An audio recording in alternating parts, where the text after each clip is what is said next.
Mark, how you doing? Hi, what's up? It's Are like we live? we are live.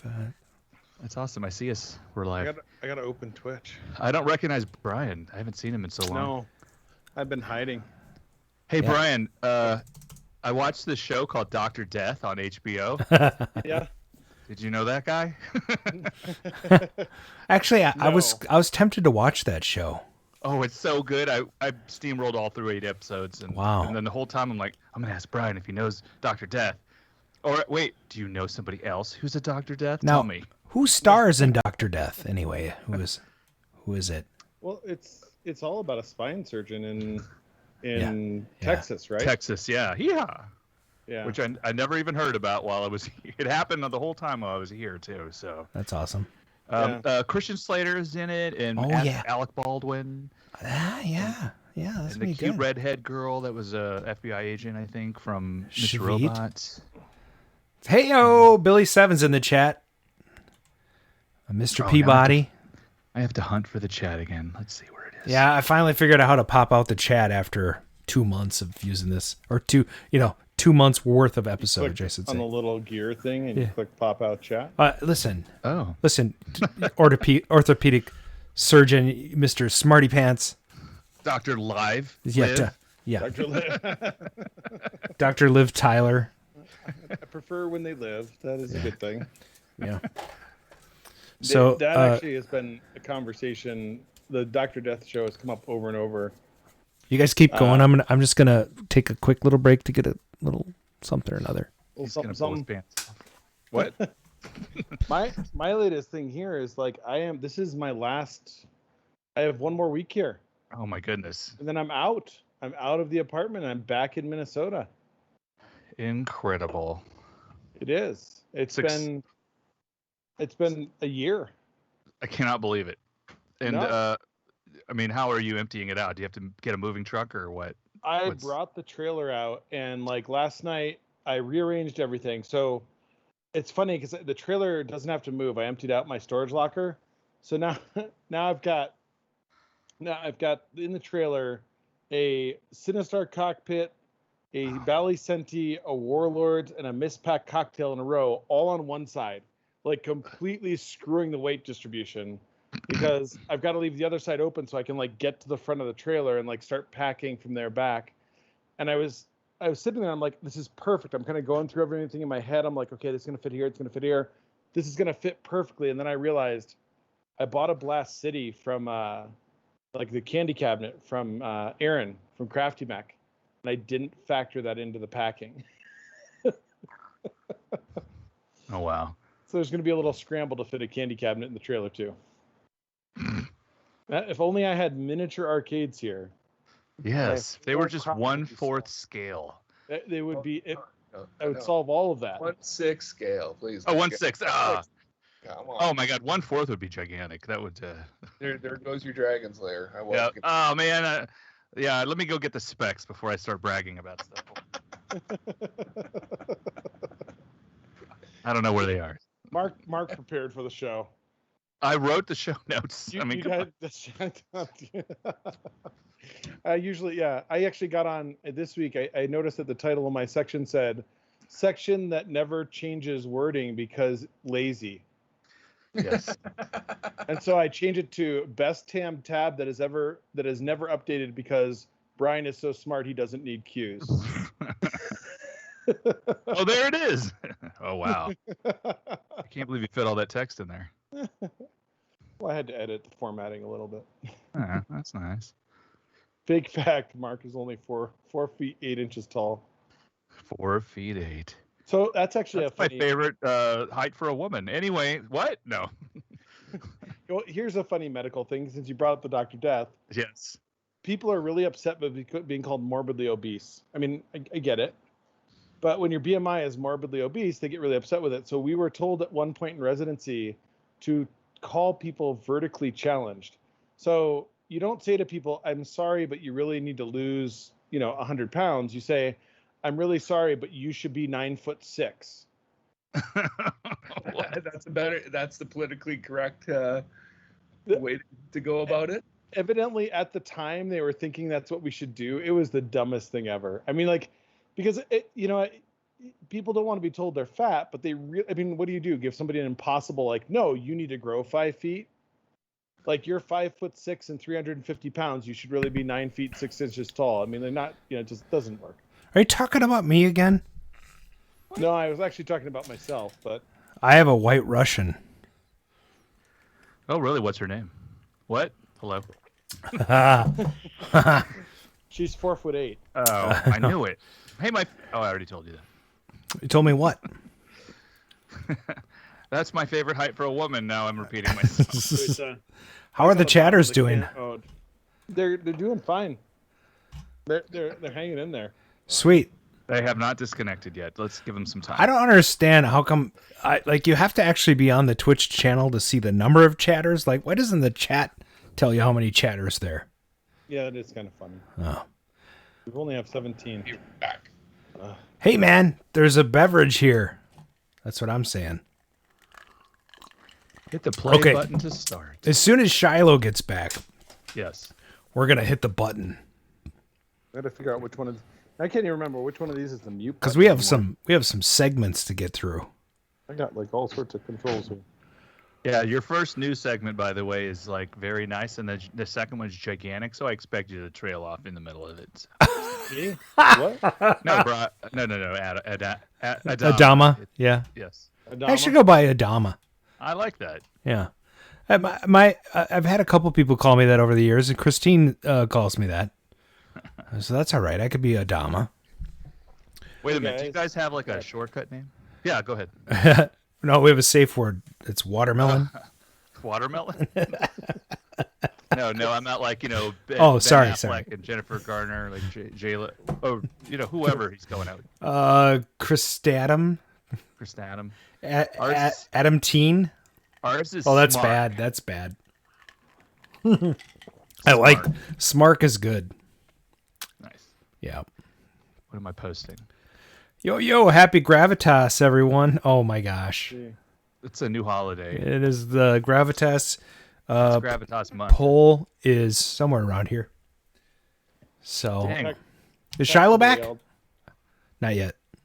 Not yet. All right. Tech in the OR today. As soon as he gets here, we're hitting the button. What about that tech? She's calling me little buddy all day. I'm like, that's the only time anybody called me little. Hey, little buddy. What's up, little buddy? Hey, little like- buddy.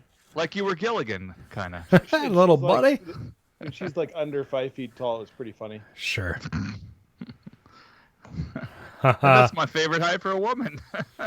Oh no, Yep. this isn't gonna. You couldn't handle this one. Oh, You no. can't handle the truth. Okay. So I don't see any Relfords in the audience yet.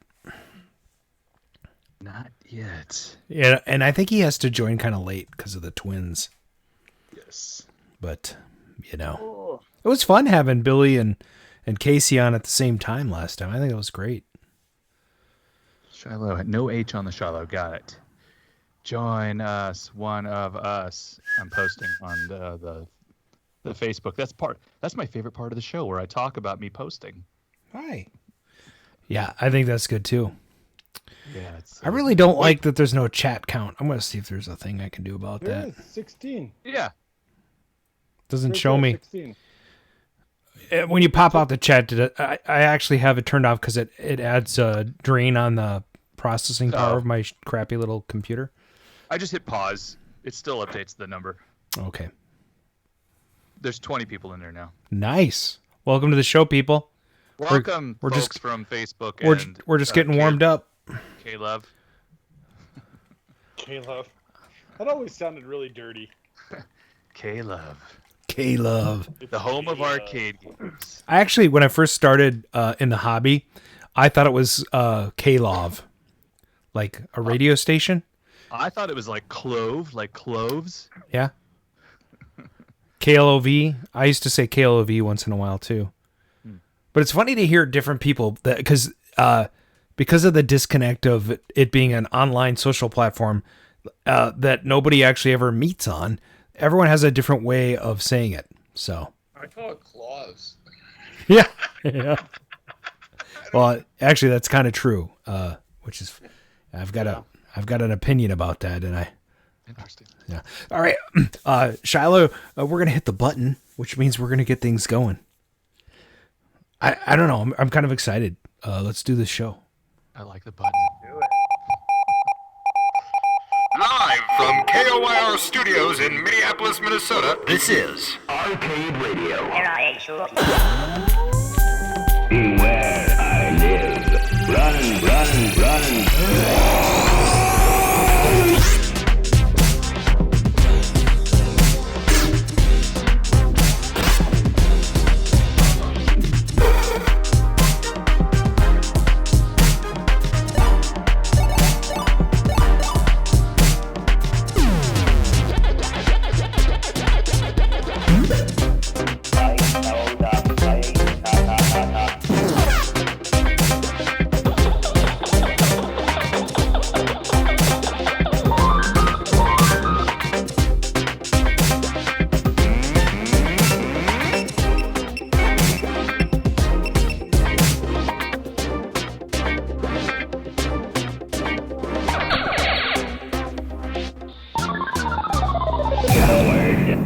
You survived.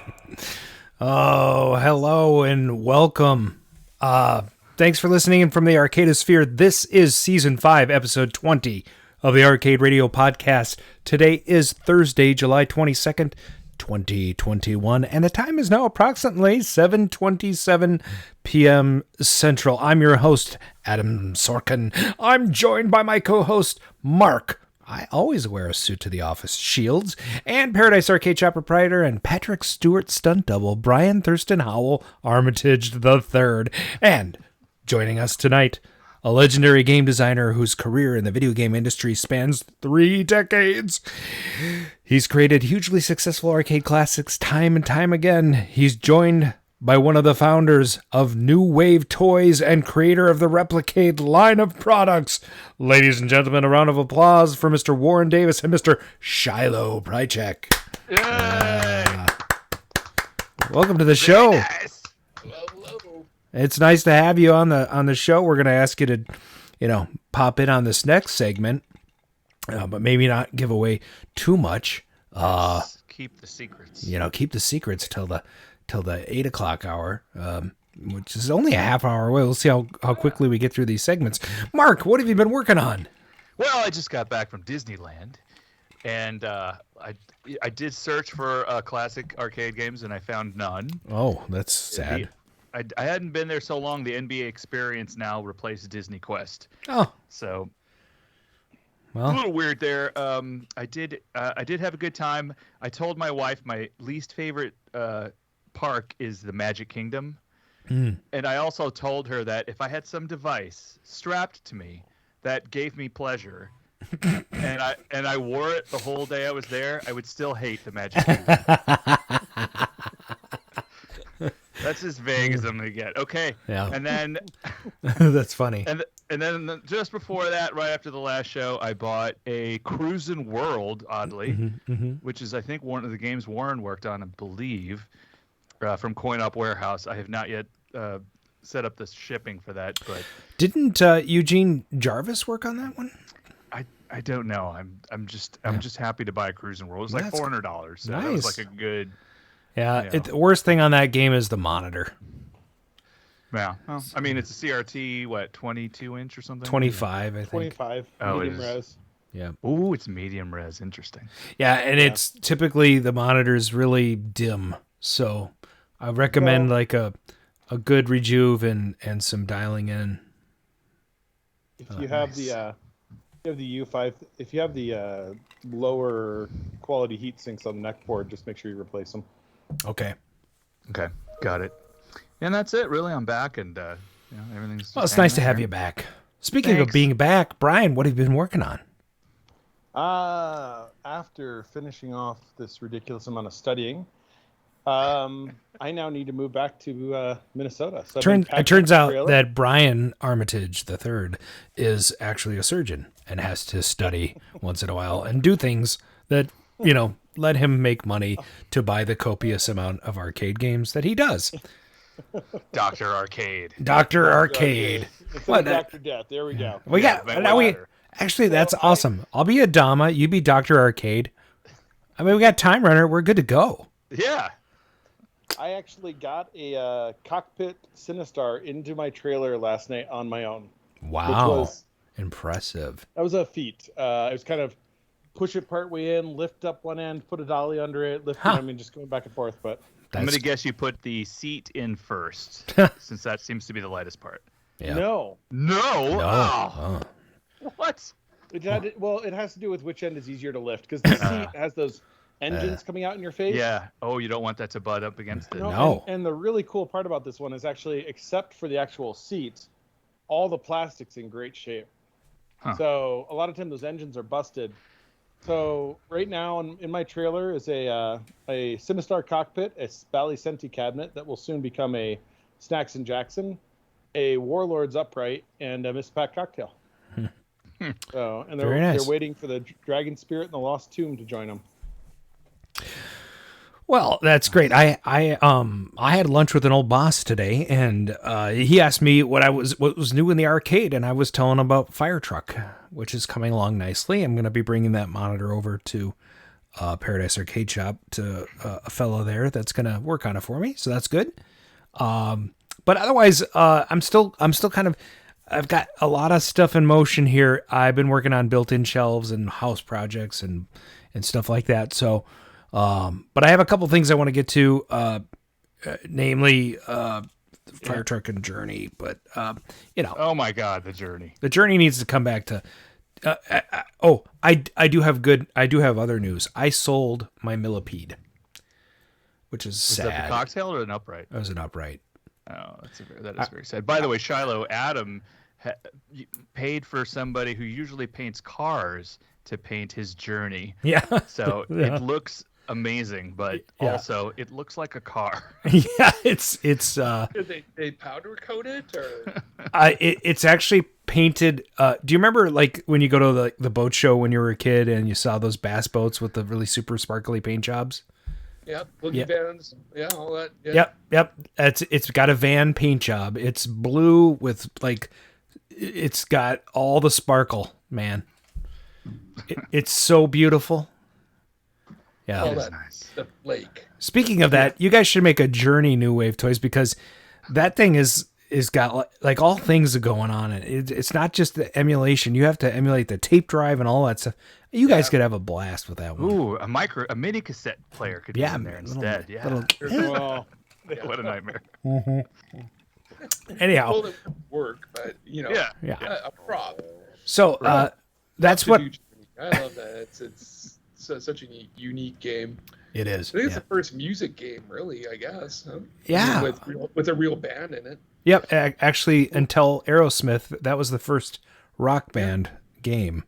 Yeah. So Shiloh, I know you've been working on a bunch of stuff. Maybe you could tease us with a few things, and we'll come back to it in a half hour or so. Well, right now we're super focused on finishing up our Qbert pre-sale. Oh yeah. We got another week to go on that. Sweet. By the way, I want to say I got 2 mailers in the mail, and one of them is addressed to Solomon Zavala. So if you're listening, Solomon, I got your mail, but I also got my own. Look at that, huh? Solomon lives in Adam's basement, but he doesn't know it yet. Now, guys, I'm going to adjust this. He emailed us. He said he lives at Adam's house. Okay. Now, I gotta say, these must have went out to all your current customers. Yeah. Okay. We sent those out to several thousand customers, and it's a new way of trying to do some organic marketing based on the way things used to be done. And before computers and internet and all this stuff, back in the days, the operators and the arcade owners and the distributors, the way they found out about new games was through these flyers they would get. So this is like an exact replica of the Qbert flyer, shrunk down a little bit, and it's actually on nice heavy cardstock, and they turned out fantastic. Thank you. Yeah. Yeah, we thought it would be a fun way to get the Qbert, announcement out there without, what we were going to do was announce it at E3. Sure. Right? And then when E3 turned into another virtual event, we're like, no, that's okay. Yeah. We'll pass. Oh, And we'll I do love our it. own thing. And this turned out to be a lot more fun, and people really appreciate it. Yeah. And to give everybody an extra little collectible to. Yeah, I think this is the best thing. I mean, I had no idea it was coming, and then we on the last show 2 weeks ago is when you announced it, and actually today I think, and Exactly. And so I was super excited because I'm like, dude, we have news to talk about. There's news. So I was like, New Wave Toys is making this thing, and blah, blah, blah. And then I just, and one thing led to another, and I called Warren, and he called you, and then now you're here. So Glad to be here. It's been a really fun announcement and pre-sale period. And we'll definitely be doing more of the mini mailers in the future. I mean, it went over really well. I think people were a little confused at first. Yeah. They really were, because it's such a different thing to do. In this I just day and love age, it. right? Yeah. So yeah, a lot. Of people It sure love beats so. like regular junk mail. I'll tell you that. Or bills. Right. Exactly. I get. Yeah. Right. Which I just kind of like because it's all auto pay anyway, right? So I've always been a huge fan of mail order and just getting fun things in the mail. It's super exciting, right? Like, and it's coming from a different place, and it's like chain letters. chain letters. Do you remember that? Oh my God! I used to get one, and they were very threatening. Like, Yeah. you don't do this, You'll get sick and die. your pinky toes will fall off. It's like, who is this from? Right. And you're like, I got to send this to 10 people. Right, the precursor to forward this email Exactly. Right. Yeah. thing, right? It's like the analog virus. All right, let's move on to the next segment. All right. All right. I always felt that the true stars at Atari was engineering. Oh, you're an inventor. Yes, I am. What have you invented? A lot of things. Like? Like a lot of things. Like things that you've heard of. Like? Well, things that you will have heard of, okay? Patents are patent pending. Arcade gadgets with Brian McCloud.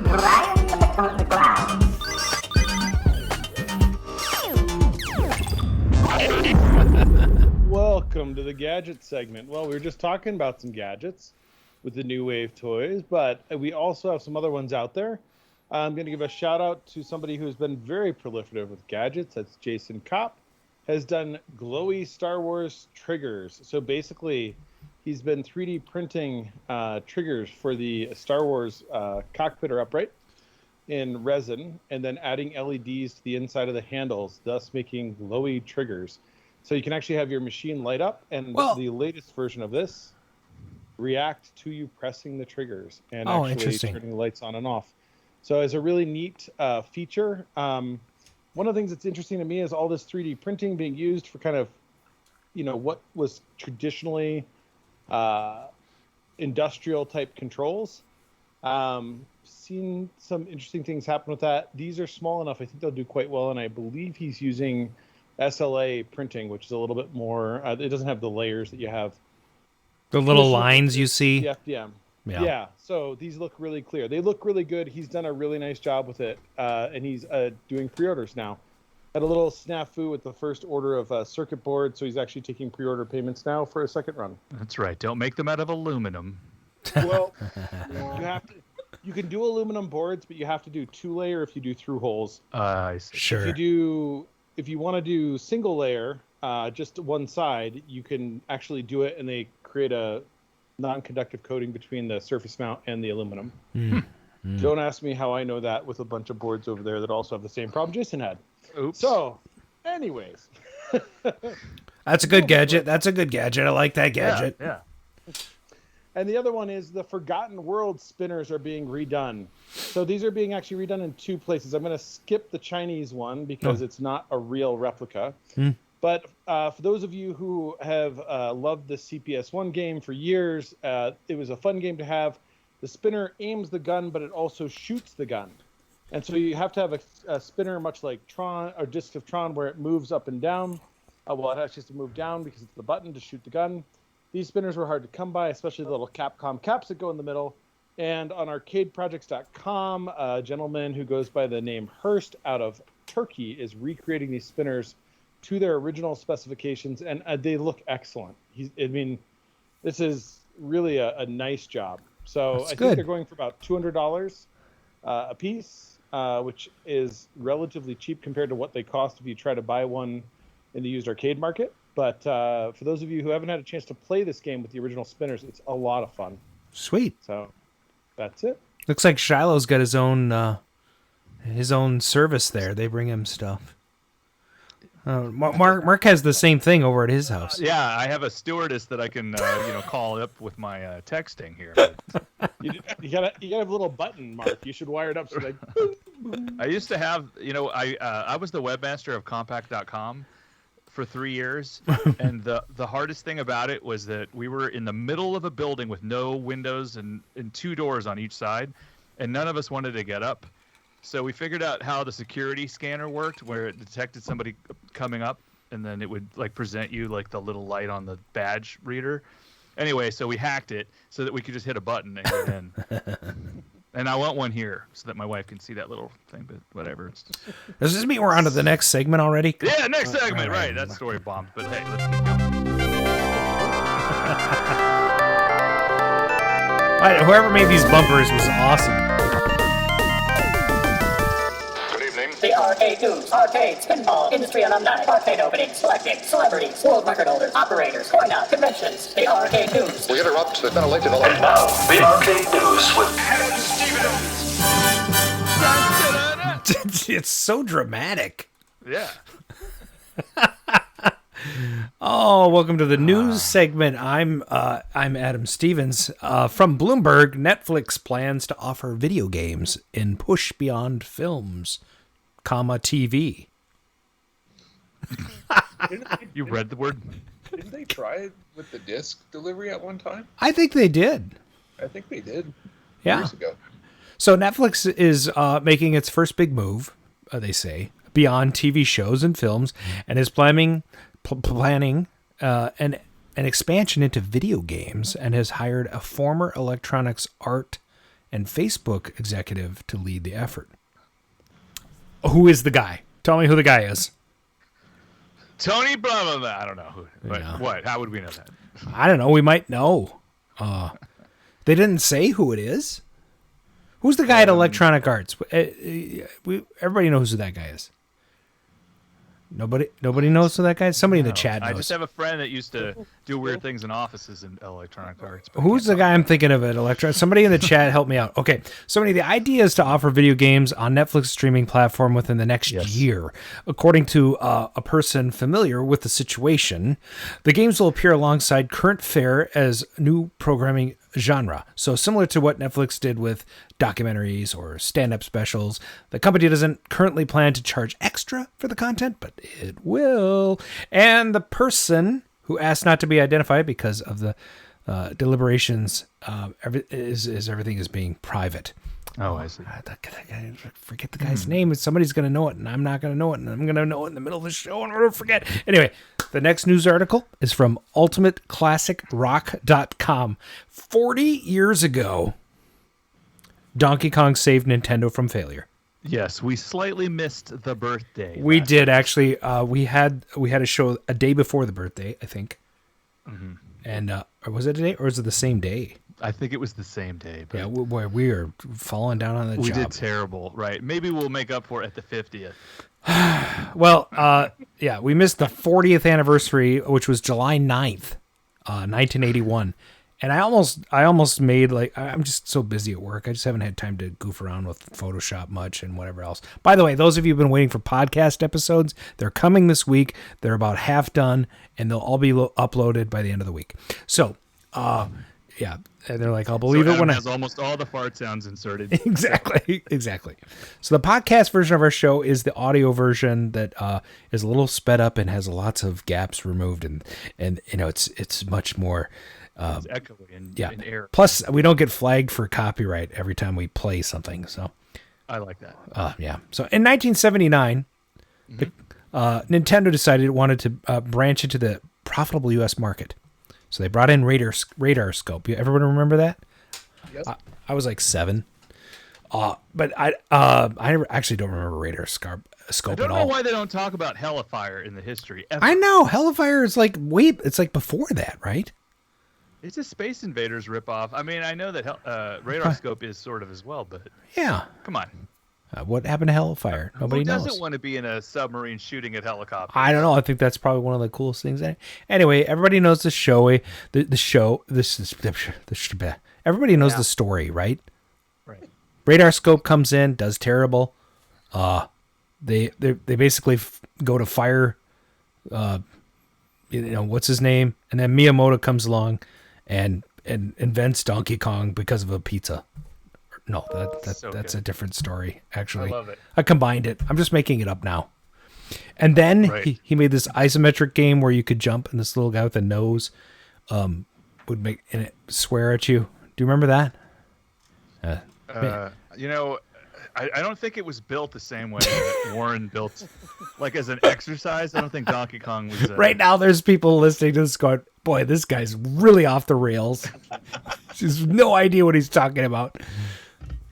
We should really Google our stories before we talk about them. Anyway, and you were right, Mark. I got derailed way before I even got to the middle of the article. Let's move on to the next segment. Yeah, this is good. Back in '82, I used to be able to throw a pigskin quarter mile. Back to the cave with Why are things so heavy in the future? Is there a problem with the Earth's gravitational pull? Hello, everyone, and welcome to Back to the Cave. This is the part where we speak like this is a documentary. Yes. So I'd like to talk to you a little bit about Warren's games and the person who holds probably the most. Hang on a second. I think Warren's here. He was, but it was just blue, and now he's disconnected. Oh. I'm back. Oh, wait, he's back, but he's video only.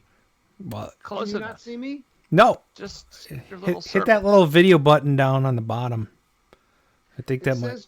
There's a check mark. It says that I'm sending you video. There's a little video button. It says it's either just click the video button and see what happens. The camera? Yeah. There he goes. There he is. All right. Am I here? Holy moly. The office. This show just got legit.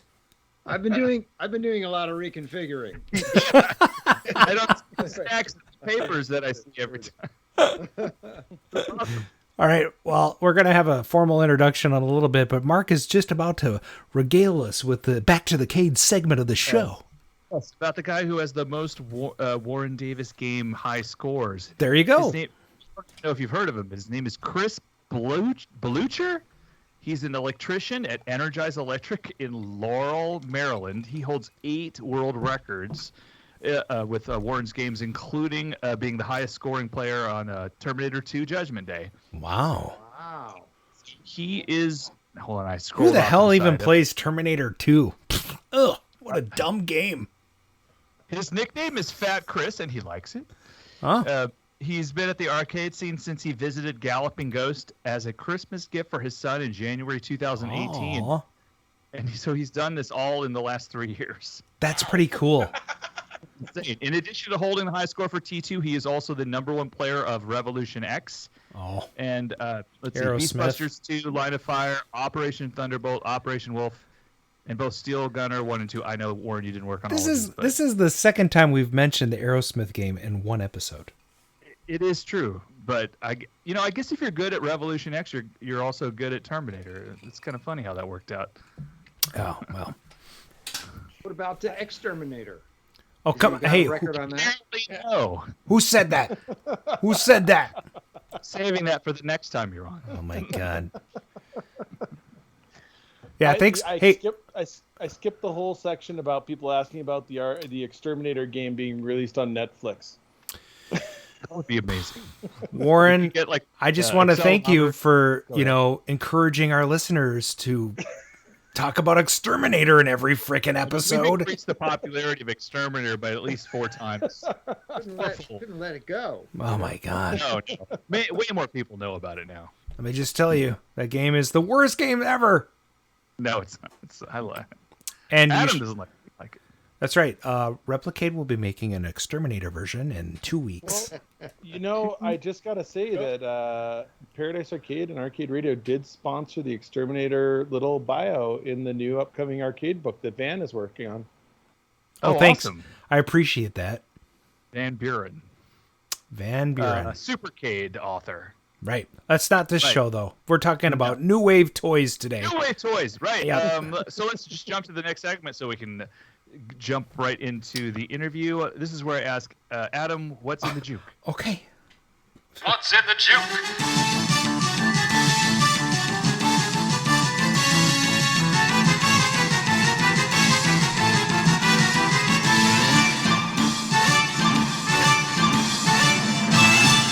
Hi, everyone. Welcome to season 5. This beer is really good. Good. I'm glad. Welcome to the season 5 edition of What's in the Juke. It's the game within a game within a podcast. That's right. Today we have 10 brain-twisting 80s songs that will leave you I shouldn't finish that sentence. They're being played in reverse at a random point in the song. If you can guess the song title, you will receive half point. Yes, if you can guess the artist, you will also receive half point. Guess both of these, and then you Full will point. receive. Correct. If you don't know either, please fight it out amongst yourselves. Now the fighting is over. Let us. Begin. Okay. Oh, it's like we were prepared for everything on that one. Yeah, except for my incomplete text, but okay. So, we should probably, Shiloh, you get the gist of this, right? We're going to be doing a little, It's like name that tune, but we can't use that name. We can't. Somebody it's copyrighted. What's in the juke? What's that's the way it works. Would you play the songs backwards? Well, yeah, not the whole song. Sometimes we have to because that's the way it goes. Looking for messages, hidden messages. Don't be surprised what your brain can do. Trust me. Yeah. So we have. These are good too. By the way, I've already sort of sneak previewed them. And the chatters are chomping at the bit to. Is Clan Ralford in here? This, but I'm carrying it forward. Okay, good. So Clan Ralford's not in here yet. I do not. Go. All right. Well, Okay, here we go. Here comes your first track.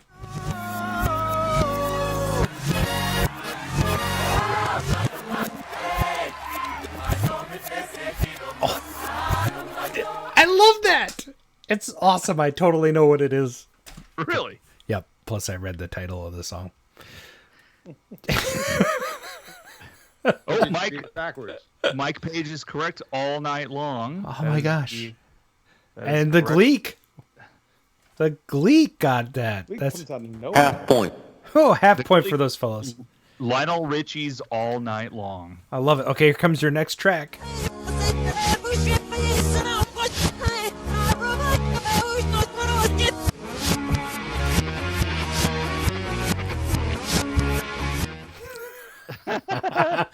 Hey, look, McCarl Axon. Who the hell's that? I love it. I don't know, but that's going to count. Okay, good. Half point. Half point for Good that guy. job, Bleak, for Michael Jackson. And it is Beat It. Half point. And that's Whiskey Flipper that looks like he got that. That was a full... Oh, yeah. It was Whiskey. Yeah, you got it. McCarl Axon. That's what I'm going to call him from now on. Michael Jackson's real name. Okay. Here comes your next track.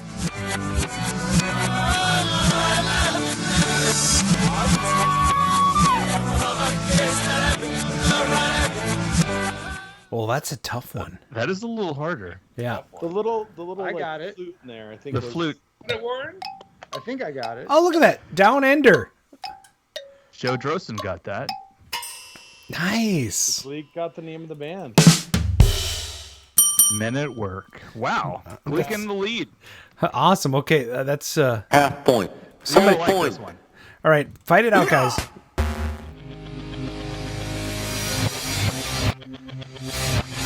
That almost sounds the same. It sounds the same.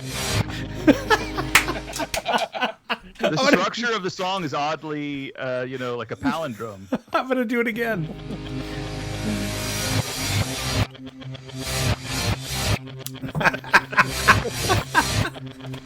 Oh.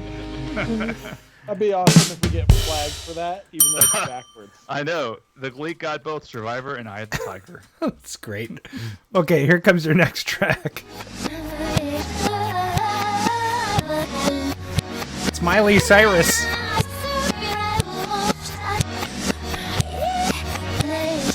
Oh my gosh, that's a good one. That's a tough one. It is tough. Joe Drosen already has Madonna somehow. Nice. And Like a Virgin came out of here. Whiskey Flipper. No. Oh, actually, Jabba Rugga. Jabba Rugga. Jabba Rugga Bugga Bugga Bugga. That's Chris, isn't it? It's some guy who lurks on the show every week. I don't know. Pain in the ass, that guy. All right. Great job, Madonna, with Like a Virgin. All right, so we are almost Halfway through. We're almost halfway through. Okay, here we go.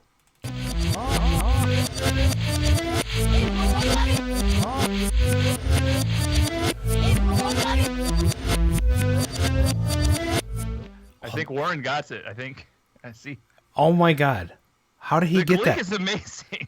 It's like he must be like in league with Satan. Is he in a room with us? Because he has no delay. I know. Full point. Salt and pep. Push it. That is funny. I had to yell at Alexa 5 different times to get her to properly play the song. I Good. don't know what. There is no device to push. No. All right. No. Okay, here we go. Here comes your next track.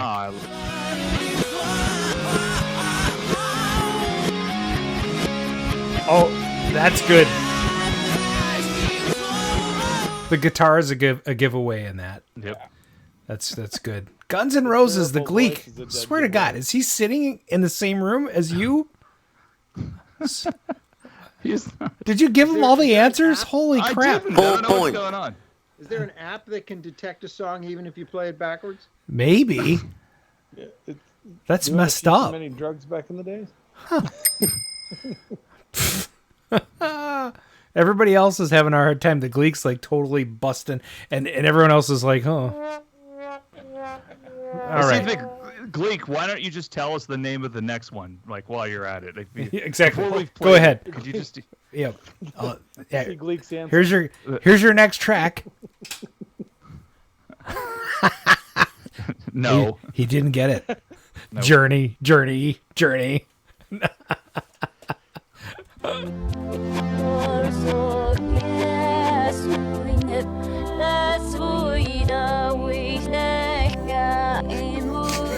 I just love that track. That's like my favorite one of the bunch. He's got it. He got it again. That was an easy one. And he's like in all caps. Time by Cyndi Lauper. Full point. 2 left.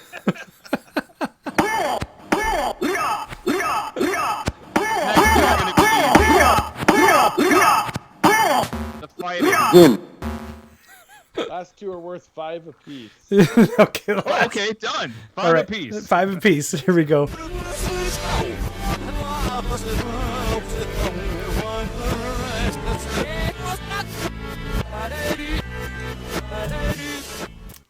Wow. It is not Duran Duran. It's not Duran Duran. It is not Pass. Hey, look at that. Whiskey Flipper got David Bowie. And it's Jabba Rugga with Under Pressure. Look at that. Half point. Half point. So 2.5 for each of those guys, right? Okay, so let's give Whiskey Flipper. Let me do some math. And who was the other? Jabba Rugga? That's what we like to do on the show is a little math. Yeah. This is the best part. I love it. Math is the best. Yes. Okay. All right. Last one. Okay, here we go. Oh, this is going to be fabulous. All right, here we go.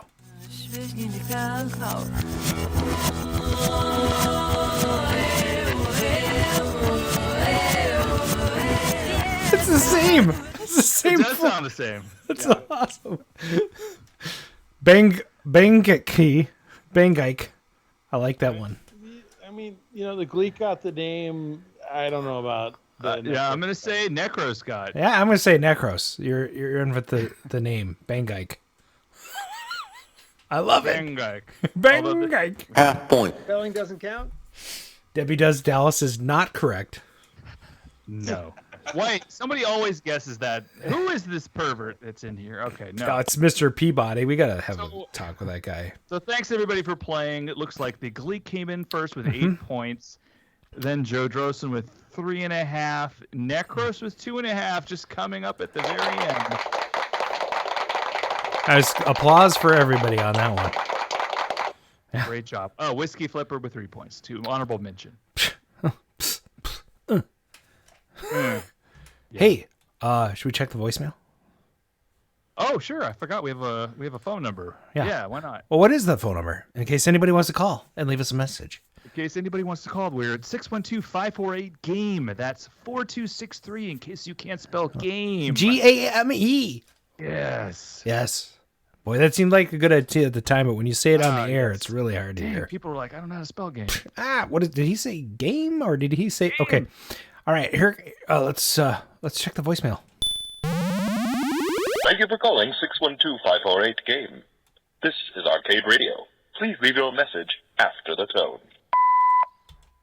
Hey everybody, it's your buddy, Bob Zarzadek, control panel expert and technician.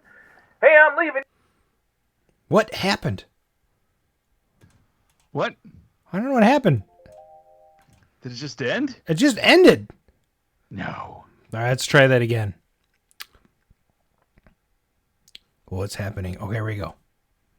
Hey everybody, it's your buddy, Bob Zarzadek, control panel expert and technician. Hey, I'm leaving you an early message. It's Wednesday this week, so hello from the past. Hey, so have you guys ever heard of this fella, the Tiger King? Oh, yeah, no. when I was in the Crowbar Hilton, he and I had cells right across from each other. You know, all I remember was he kept talking about some girl named Carol.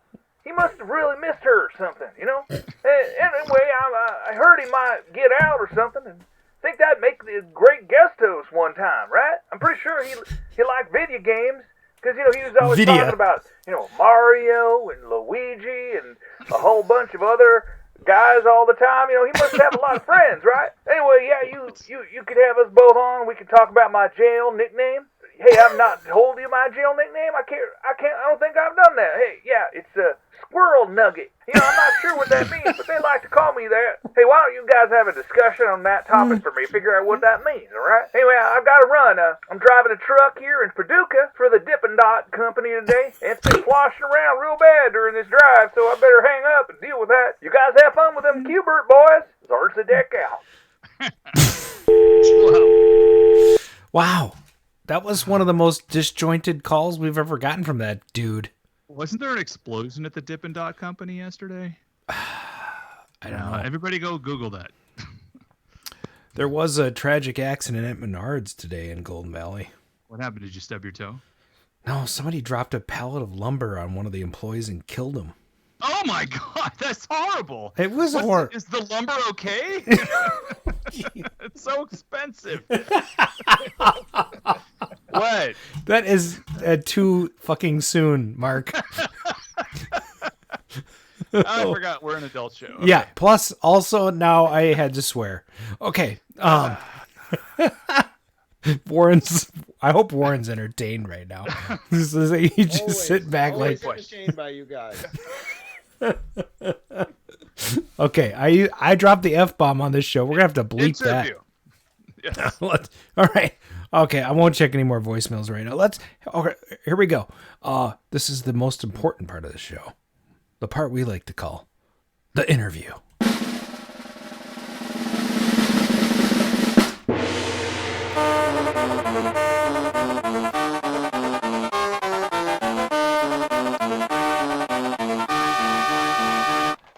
Please welcome to the show, Mr. Warren Davis and Shiloh Project. Good to have you guys on with us. This is the part of the show where we focus entirely on you. So everybody look at them. Zoom in. Enjoy what you see. Yes. All right. The majesty of Warren and now, Shiloh. If you zoom in on Warren, you get a... which we're doing right now on the chat. It has a nice White Castle Extreme close-up logo. There's a beautiful White Castle logo with Warren Davis's name on it. And then if we zoom in on Shiloh, we see the New Wave logo and founder of New Wave Toys. Gentlemen, let's start with an easy question. How did you guys end up, meeting up? How did that happen? Shiloh, after you. Yeah, I'm actually trying to think exactly how we reached out to you, but basically we've been working on Qbert for about the last 18 months and trying to get it to a spot where, quite frankly, getting the solenoid to work properly was a challenge for us, and we reached out to Warren, I believe, maybe through Twitter or something like that. Warren, I'm not exactly sure how it was, but it was through social media of some sort earlier this year, and explained the project to him, explained to him where we're at with the project, and basically gave him the whole overview and asked him if he wanted to get involved at the right time. And, here we are, 7 months later, and we're 2 weeks into our pre-sale of the Qbert cabinets. And Warren's been great getting on interviews such as this with us, talking about the game, because, all we're doing is trying to recreate what Warren and the guys at Gottlieb did, and trying to do it justice. And so just being able to work with Warren, he's been very accommodating. In fact, a couple of the game testers went to his house this morning, and Warren was nice enough to show him the cabinet and everything else. He's spent time giving us notes on what some people might call minutia, but we love all the details. He actually just got it back. Warren, do you miss it? I do. I miss it already. Now, I was just going to say, we should probably tell the listeners what we're talking about a little bit here. So New Wave Toys, when I first heard about you, was the Replicade product line. I don't know if that was your original company name. New Wave Toys has always been the company name. Okay, so Replicade was the product line. It's been a line brand all right. For the this 1/6 scale replica arcade machines that we make, in case somebody doesn't know who we are, which is very possible. Yeah, maybe most of the people listening on this show probably already know. But one of the cool things I think is to show the scale of these games, and you already showed the Qbert machine, but if you're familiar with these little Hallmark ornaments, they're kind of cool, right? That's a Donkey Kong. This is a Replicade Tempest, so you can see they're much larger. So, very, very cool, and fairly accurate here. But the thing I love is that with each release, you've kind of sort of outdone yourselves. So, this guy, I don't know what runs this, maybe like a little Linux operating system. You can see the coin doors, and there's some nice detail there, and it's booting up right now with the New Wave Toys logo, and zoom in on that. See if you can see the marquee.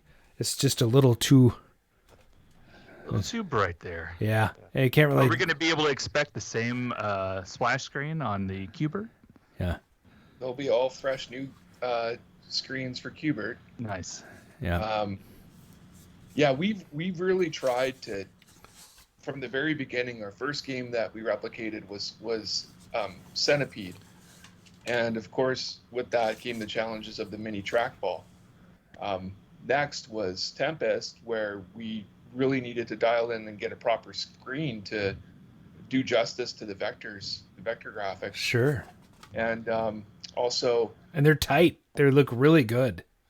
Yeah, thanks. We spent a lot of time testing screens, and it actually helped us save time with Asteroids, because we were able to use the same screen, filtering, and all that kind of stuff for Asteroids.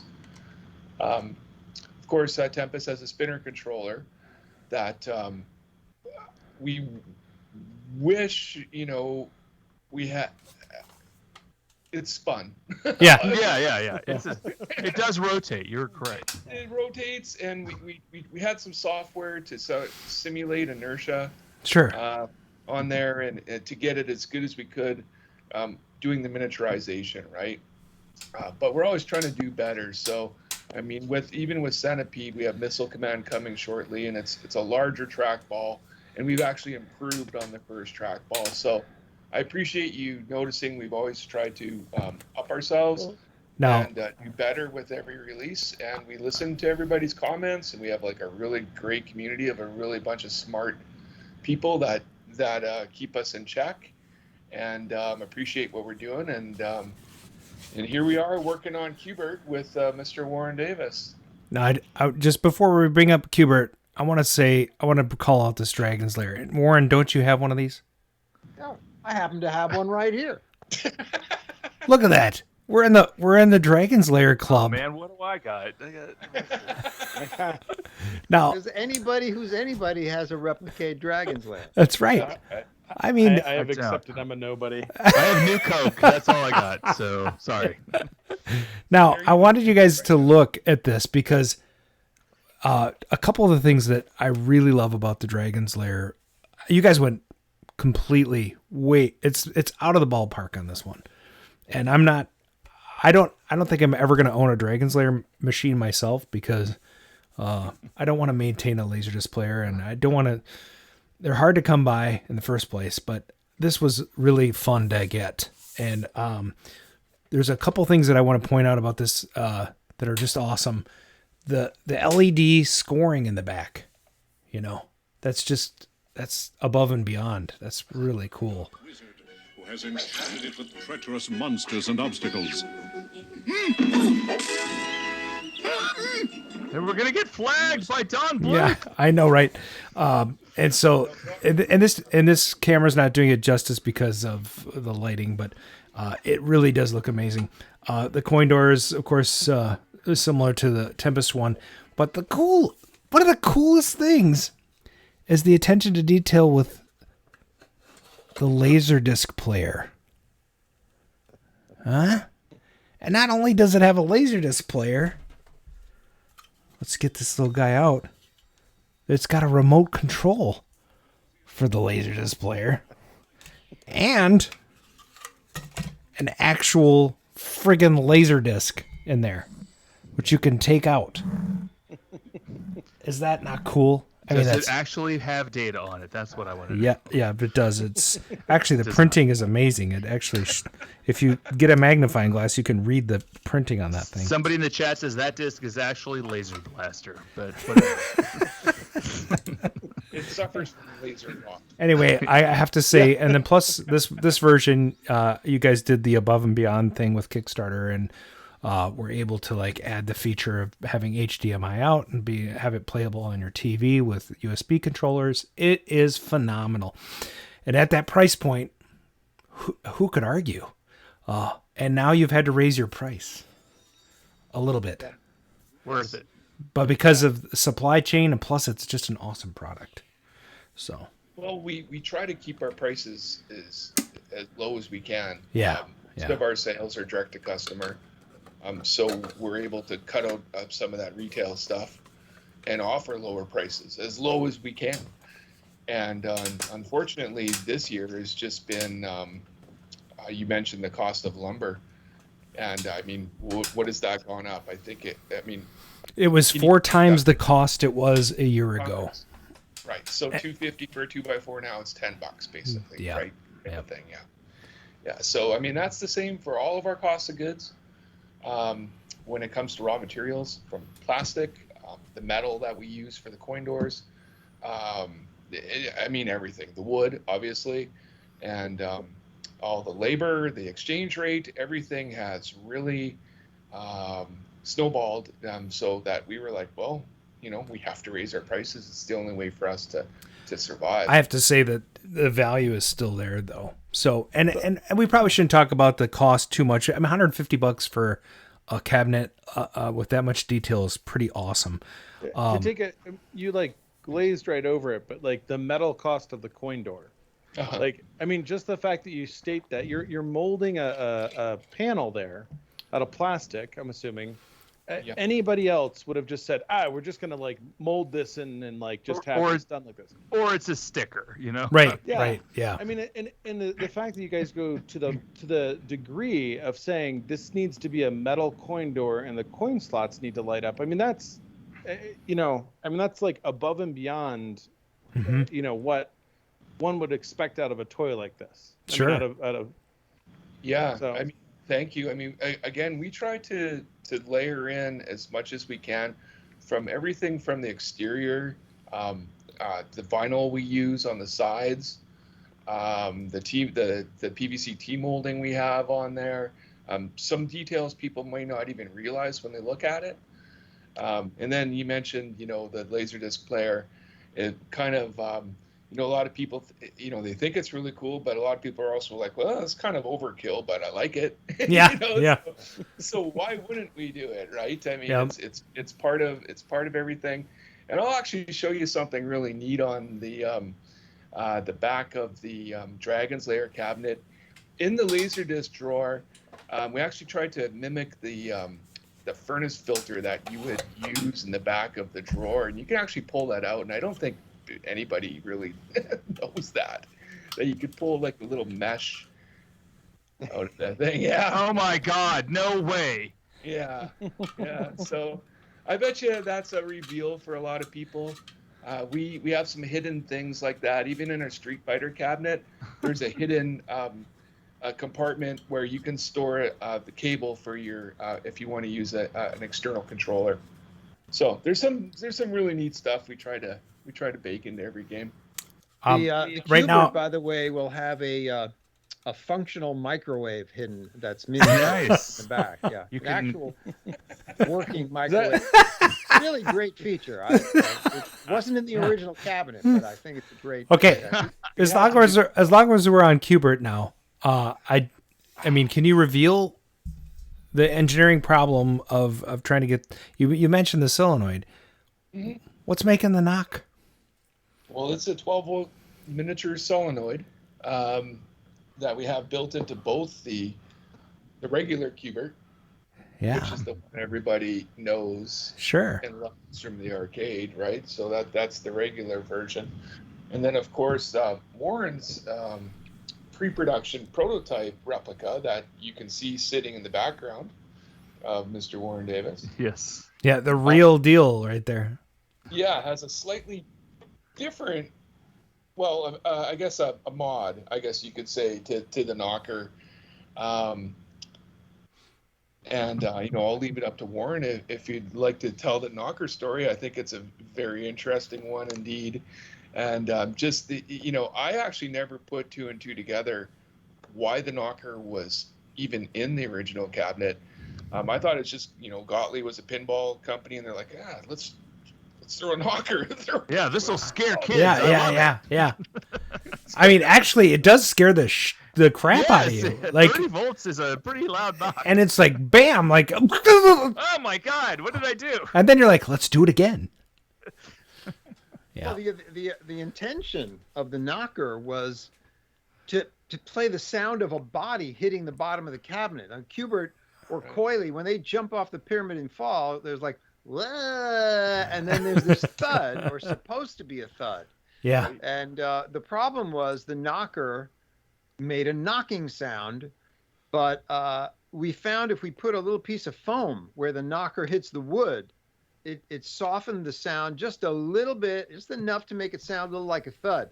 And by the way, Shiloh, I don't know if Aaron and Eduardo told you, but I did put that foam in this cabinet, and we were playing it today, and it does. It really sounds a lot more like what I wanted it to sound like. But Gottlieb didn't want, back in the day, Gottlieb didn't want to put the extra, whatever it was going to cost in labor to have somebody cut a little piece of foam out and put it in the right spot and glue it and make it stay there. So they just never put it in, and there was the knocker then.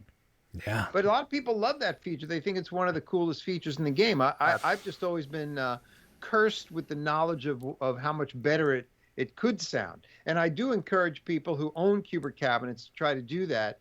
A pretty dense piece of foam rubber If you can find it somewhere, I think I used a piece of insulation, like pipe insulation. Sure. And I just taped it with the electrical tape where the thing would hit, and it just softens the sound just a little enough to make it sound like a thud. So I actually have an interesting. We were playing around with some foam for something else for another project. I should send you some samples, Warren, for you to test and let me know. But I literally was on the phone with the guys who do all of the foam for the bottom of the Scotch tape 3M dispensers, like that are like non-stick with letter, and they're like, we can do foam this and foam that, and foam. So these are the guys that need to get on this project. Like we need to tell them finally a use foam for this. 3M in Minnesota. Exactly. Yes. Right. Yeah, Well, I'll tell you, probably like a 15-cent kit, I think. Yeah. Yeah. Yeah, it's the old big company, wanting to save $1 so they don't put the proper foam in there to get the proper effect, right? Yeah. Now, I think they claimed, I believe, that it would add $15 to the cost of each cabinet, and they deemed that too much. probably if you talked about the labor and the placement and the Hubert was materials. gonna make, right? Yeah. Sorry, what'd you say, again, Shiloh? I missed that. Yeah. I said that was before they knew how much money Hubert was going to rake in for them. Right. It's true. I mean, they're at the time, Gottlieb was a pretty new video game company. They came out with Reactor, which did not do as well as they hoped. It kept the production lines rolling for a little bit, but I think they were hoping it would be more of a success. The second game that was developed never got released. That turned out to be it's called Argus now, and Tom Malinowski and Jeff Lee, with the help of Doc Mack over at Galloping Ghost Arcade, released it at the Galloping Ghost. There's an actual Argus. They call it Argus now.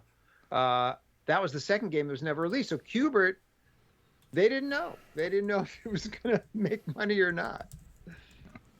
Yeah. And I just want to add one thing on the knocker. Is that from a product development perspective, we were really happy when Warren said, you know what, your knocker's not the strongest, but it really mimics the way it should sound. Yeah. So, yeah, it's less awesome. It's less of a knock than the actual, full size cabinet, and that's a good thing. I always thought that they put the knocker in there because Gottlieb was a pinball company. Well, I think that's why there were knockers lying around. Sure. But I love it when knockers are lying around. Yeah. Right. Boy, we had a lot of knockers lying around that company. And that is not More a than sexist comment. There was more knockers than the Atari parties. Yeah. The idea of it was, there's a body hitting the bottom of the cabinet. That's awesome. I love that.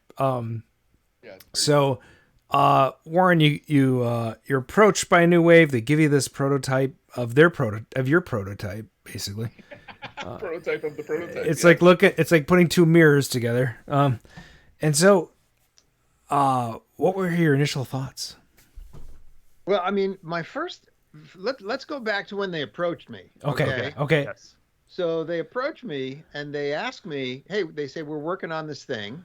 and I don't own the rights to Hubert. So Sure. Obviously they've secured the rights. But I'm like, okay, well, how can I help you? Right? Because, what can I possibly do? That's when they say, well, we'd like to make a replica of your personal cabinet. Now, that in itself is like absurd. To me, that's like, why? Why would you do that? That's the one my wife wants. I don't know why. It's the nerds in the room. I just bought one. Oh, nice. So that's the one I'm getting. Yeah. Yep. Me too. And I don't blame you because, and I'll tell you why you should have this one. But the thing is, no one knew this cabinet existed until Tony Temple, who goes by Arcade Blogger. We had him on the show. A good guy. Yep. He's a great guy, and he did this blog about Hubert prototypes, and he found a whole bunch in a whole bunch of places. But he also came over to my house, took a look at mine, took some photos, and included that in his blog. And then all of a sudden now, my personal Frankenstein of a Kubert cabinet, which has been sitting, well, it's been sitting here since I moved to California. Before that, it was sitting in my house in Chicago. And, you know, I never thought anything special or unusual about it. It was an engineering sample. You know, to be honest, at the time, I was like, what? You couldn't give me a production cabinet? You gave me like this crap engineering samples? But it is a unique and kind of a Frankenstein of different parts. Some production, some pre-production. And you know, it is kind of unique. And the other thing that's very unique about it is that the ROMs that are in it are the faster, harder, more challenging Kubert ROMs, which literally were not released for 15 years after the game was made. Gottlieb never released it, and then in the late 90s, I released it to the MAME project because they had emulated the regular Kubert, and this was literally just a ROM change, program and foreground images, background images, no sound changes. And so since you could emulate one, you could emulate the other, and poof, then faster, harder, more challenging Kubert was out there. But it's always been in this cabinet.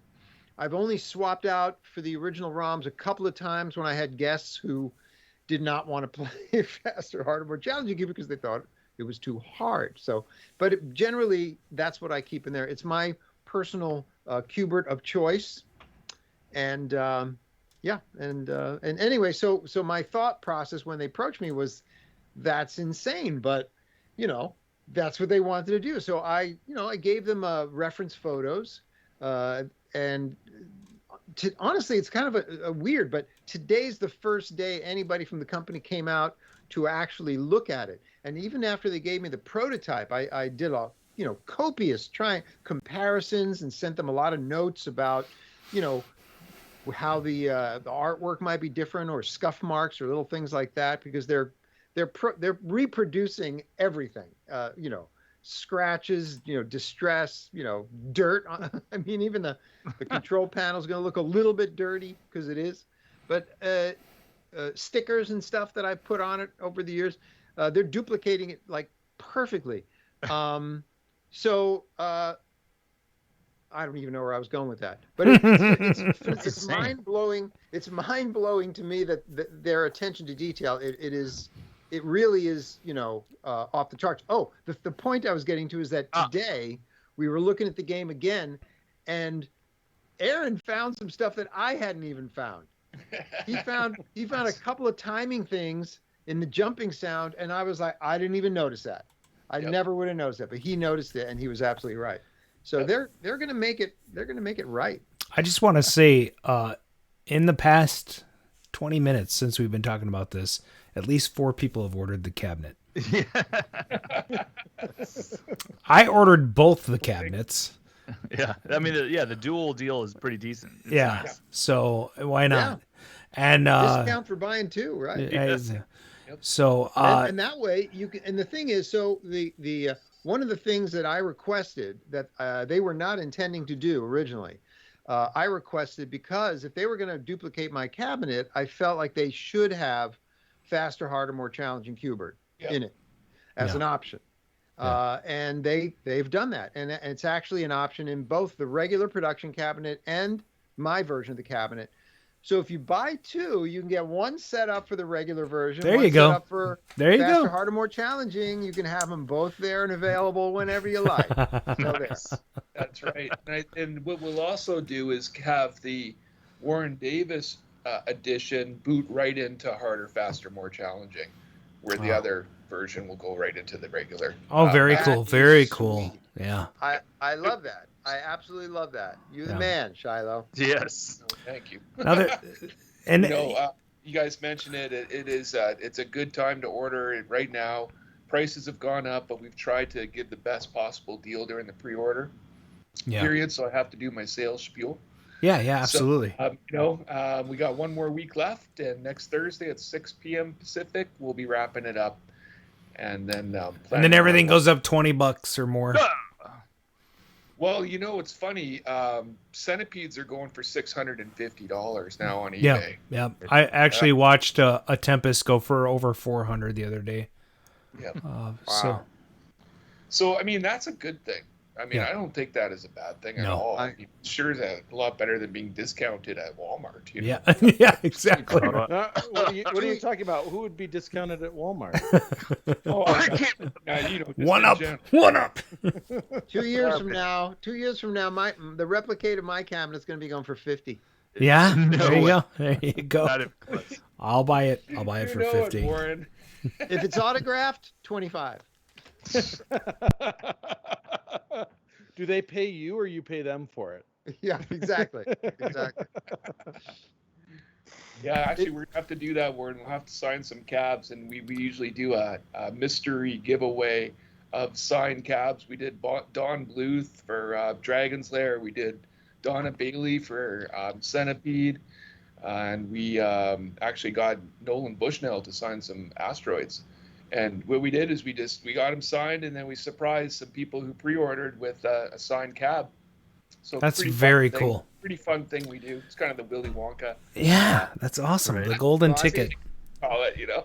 I'd be happy to sign some, but the thing is, because you're a stickler for authenticity, but if I sign the Replicade, I'm gonna have to sign my own cabinet and really Get to one of those giant markers. It's not signed right now on the control panel or something like that. I know you have signed cabinets before.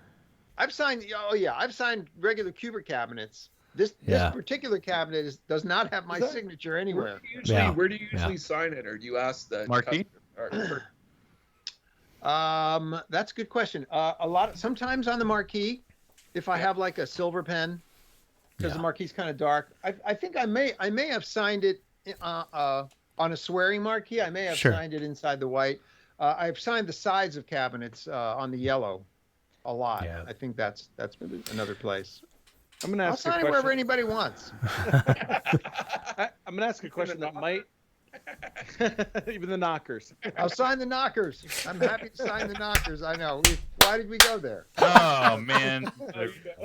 The control panel on yours, is it flat like the original, or does it have a bend to it? It's the same angle. Is it? Yeah. Okay. It is interesting though. It has a pre-production drawing of Kubert on it, which is different from, and the rules are different. The how to play rules. Oh, cool. Different. There's I think an extra rule on the production cabinets that's not on here. And there's a little bit of a design difference. And my this control panel has the swearing words instead of the name Kubert, because I believe this went out on test with a swearing marquee before the game was named Kubert. Sure. Yeah. This thing is I believe a production piece that was added later. Yeah. Oh, that looks so good, man. Now, I want to give Shiloh just a quick chance to plug some of the other things that are in progress right now. And one of my favorite things that I want to bring up that you have to get when you get the Kubert cabinet is you need a way to get your money into it. This is a replica of a row change machine. Shiloh, tell us a little bit about this guy. Well, we wanted a solution to power the Replicate collection, and we wanted it to be put into something that is arcade accurate and everybody remembers from the arcade. So we're like, well, we've always wanted to do a change machine. Why not put it in there? So it's a 6-port USB hub. There's one, and I mean, it's not just for Replicate. It works for anything. It works with anything. You can, charge 6 devices. The top port is a quick charge port for your phone or something like that. And we actually have a new colorway that I happen to have right here. Oh, yes! Oh my gosh! What? The blue one. I have it on pre-order. And white one. That's so so you know what cool. You need to make? Six Flags always had a sign above these that said purchase tokens here, and I actually have the real sign from Six Flags. One of their parks closed and they sold all their signs, and this is what I wanted. And you just happen to have it right beside your Yeah. desk? Well, Oh, yeah, for I sure. just keep it in case I need to reference it. It's right there. So. In case you're talking about roll. Exactly. It happens a lot on the show. I don't know why. I know we had that sign on in the show a few times. So Yes. that's a what is that? A BC10? What's the name? What's the model of that thing? Anybody know? I can't remember. Chatters might know, but It's the most common one for sure. I have the narrow version, the BC1, which is like a brown it's like a I don't know 14 inches wide, and it's I'll take a picture of it and send it to you, Shiloh, but it's basically the exact same styling as that thing. You have one? Yeah, I do. Cool. That's cool. Yeah, I run all my games off of my own tokens. So Sweet. Yeah. And speaking of, we do ship these with mini tokens also. Yeah, they come with tokens. That's awesome. Yeah, the gold tokens come with the charge machines and with the Dragon's Lair too. Yeah, the silver ones come with the caps. We used to give 4 of those, and of course they're stamped out of metal. Yeah, right? So they're we're always cool. trying to use the proper materials. I think that's important to the textile feeling things. Yeah. I think the thing. I mean, you bring up a really good point there, in that there are people who are redoing games, and then there are people who are replicating, kind of bringing back this authenticity of what was there, like a feel. And it's hard to get that feel, because that feel is more than just a sprite jumping around a screen. You can do that with MAME. You could do that with. There's a lot of ways to make sprites jump around screens, but you're trying to create something that really has that feel of what these games were. Like really bringing that to customers. And it's interesting because the pictures don't do it justice. Is when you see them in person, like how many little details and how much it actually recreates that feel of those original games. And that's it's hard to believe you can do that in the scale that you've done it, but you've done it. Well, that's technology sure helps a lot, right? Yeah. In this day and age. Otherwise, I mean, really, the motto of the company since I started it has always been, making the products we wish we had growing up. And if I could have had, a miniaturized arcade machine growing up, Coleco tried to do that, with their minis. And quite frankly, my neighbor had the Pac-Man, and I was like, that ain't Pac-Man. What the hell is that? The cabinet looks cool, but the game is like so far away that I was disappointed, right? So, that's just a lifelong passion thing. Yeah, there you go. Yeah, it's an honorable attempt, but come on. It is. But it was disappointing to me as a kid. Honestly, that's really where Replicate came from, was the disappointment in the actual product. Although I think they did a really cool job with the Donkey Kong Jr. and stuff. Sure, good try, but now with today's technology, we can do all these things. We can try to match the textures and the materials, play the original ROMs, get it in the right shaped cabinet, get that marquee lighting right. We just try to get everything as close as we can to the original, because really, that's all we're trying to do is pay homage to the originals, and nothing will ever beat them, right? So I'll always say we're just striving to be number 2, and in an arcade sort of ownership experience type thing, and we take it pretty far. We try to copy the original manual materials. And binding of the manuals. That's why the Dragon's Lair manual looks like it was typed out, on we just copied the original, right? So right. Well, if it's the same game, right? Yeah. So, but again, it just all goes back to the true classics. I've been in the video game industry since 1996. A long time. Worked on all sorts of new things and this, that, and the other. But these were always the games I've loved, and I've always just wanted to do something to make a collectible. It's really trying to be the Criterion collection of movies, but for classic games. That's really the crux of it. Well, Nick, you've done it, because you are releasing games and they're selling for more in a used market than they're selling for new, and so you have created, you've put your stamp onto this. Yeah. And it's you've made a difference. And that's a real, that's an homage to you and what you've done, that people are actually valuing what you've done more than your original retail price on it. Now, I have to say, Brian brought up a good point, and I had to run away for a second, but I was... And he doesn't say that often. Yeah. No. It's rare. But I do want to bring up a point that he said, that you're doing something interesting. You have all this attention to detail on these machines. And that goes for your boombox product as well, which is coming. And if you guys haven't seen it, go check out the website. But anyway, I was curious if this little guy might have had some inspiration. Well, you missed it. You missed it, Adam. Well, I ran upstairs to go get this as a prop. Yeah, it's kind of the opposite of inspiration, but yeah, here. So, whatever, dude. Like, welcome back to 5 minutes ago. Really? I mean, I was like, seriously, I was like, I thought I was being clever. Oh my God! You were when you left. Yeah, definitely spot on. We talked about that. That's the the impetus. original product that's now. Seriously, I said it better the first time. Yeah, exactly. Don't worry about it. I'll edit myself out of the whole show.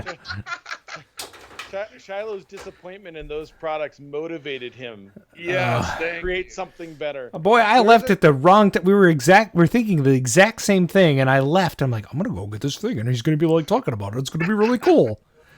Really slow. And I'm like, now I'm 5 minutes late, and it's time to drink water. Whiskey. Right. So Whiskey Flipper had a question in the chat. How difficult is it to secure a license for a typical game, and what was the most difficult license to get? That's a great question. I mean, it's how difficult is it? Well, it depends how much money you have. I guess there's a short answer to that. I mean, pretty much anything's licensable. A lot of games, the rights are unknown for a lot of things. But as far as licensing goes, I mean, I'm lucky because I think maybe money and also connections is probably the two things with licensing, I would say. And in my former job, I did business development and licensing for 14 years, so I'm familiar with all the main companies and such. So it's important to us. We want to make sure we have all the official licensing intact. We've seen a huge spike. I would say it was about 2 years ago from when we very first started, 3.5 years ago, where I guess it's the demand for the licenses really skyrocketed the cost in a lot of ways. And I think that's kind of going back down now a little bit. Seems like licensors are a little bit more open to a smaller deal rather than a multi-year, 7-figure type MGs type stuff like that. My. Yeah. Have you run into, so I know I worked on trying to get the license for Warlords. Okay. And I had a goal of creating a bar, basically a 25-inch larger version, similar to what they have with the Pac-Man Battle Royale. I thought this would be great for the arcade bars, right? Yeah. Like a big version because they're hard to find. The little screen doesn't fit well. Make this level version. And really, I mean, Atari danced around the dance was impressive. It was like a 6-year-old jamming out to music. How discombobulated it was. And then basically what happened is 9 months later, 1UP comes out with the Warlords cabinet. And I'm like, I got it. This was the problem. Yeah, and, there you go. There's what I was trying to say. But they couldn't just say, sorry, 1UP owns our ass on this. It was this weird dance that they went through over 3 or 4 months. So there was a Warlords cab out there by anybody, honestly. They did a Warlords Pong combination. Whatever. They just released it 6 months ago. Yeah. Is it a cocktail? Yeah. Yep. Okay. Yeah. It's a stand. It's like a bar top table. Yeah, okay. I mean, that's the way they should be. I know you just picked up on Upright, but it seems like a lot of guys like to bet when they're playing that game. Yeah. Well, and I thought this was the perfect game, and I'm talking to Atari, and I'm going like they wouldn't say it. And I'm saying like you may have a deal with 1UP. You're not saying anything, but like this is a completely different market. Like the bars are not going to buy 1UP cabinets. Sure. Yeah, but you're only asking about one title, and that's true. It's not a lot of money to a lot of these companies. They're big time companies. You know, they expect a certain dollar amount to get out of bed in the morning, basically, you know? Yeah. I mean, it's true. So do I. You know, it's like, well, I mean, there's only so many hours in the day. I mean, I am not making excuses for anybody, but, you know, it's kind of the reality of business and sometimes, you know, so. So what was the hardest license you had to get? What's been the hardest one so far? I would say it was the first one, which was Atari. Yep. Yep. What a coincidence. That's But at interesting. the same time, Now, I actually they worked with us and we put together a deal. For Qbert, is it Sony or is it Gottlieb, or do you have to do both? It's both. And then I imagine for Star Wars, you've got to do Atari and Star Wars. Lucasfilm. Disney. That would be Disney. Yeah. Nice. Star Wars would be Atari and Disney, so Yeah. a combo there. So what happens a lot of times when you have two different companies that are multiples, you need to do a step down royalty, which is even less attractive to a licensor, right? Because they're not going to make the full amount of the royalty when it needs to be shared with other people. Yeah. Boy, this is nauseating. I love it. I say that for two reasons. One, I can't imagine what it's like to be trying to produce these, you know, basically trying to bring back the memories of, this Coleco thing, you know, for kids because we're big kids now and we expect more. And so that's why you leveled up, you know, that's why you did what you did, because you're like, I love this thing, but it was never really the arcade game when I was a kid. And it placated you maybe when you're on that family truckster trip to Wally World. But with Russ and Aubrey. Yeah. And by the way, if you count the number of times that Pac-Man Coleco machine is in the scenes in the background, it's pretty awesome. Oh, interesting. And I only know that because I've watched that movie Vacation for the very first time like 3 weeks ago. So, but bragger. I had never seen Vacation. Don't know what's wrong with you, Adam. Well, it was rated R, and I'm I was sure like, Warren's I was like watched it. 10. Well, you're a grown man. I know. Many times. Yeah. There we go. Did you just literally use the excuse it's rated R for the reason you haven't seen it? What does that have to do with it? It was when it came out, when I would have seen it, I was like 10. Hey, that reminds me. I saw the movie 10 when I was 10. Oh God! All right. So anyway, which explains a lot about your parental history. No. Oh my God. So anyway, you could have seen it at 10 with a parent or guardian. Right.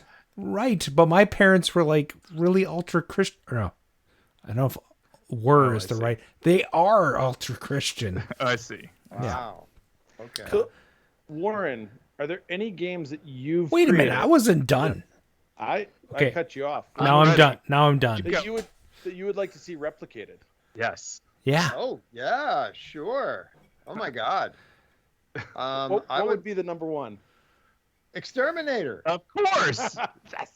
The craziest cabinet, and then Well, so and listen, they've already Where's the done off Dragon, button? They've already done Dragon's Lair, so I know they can do us versus them.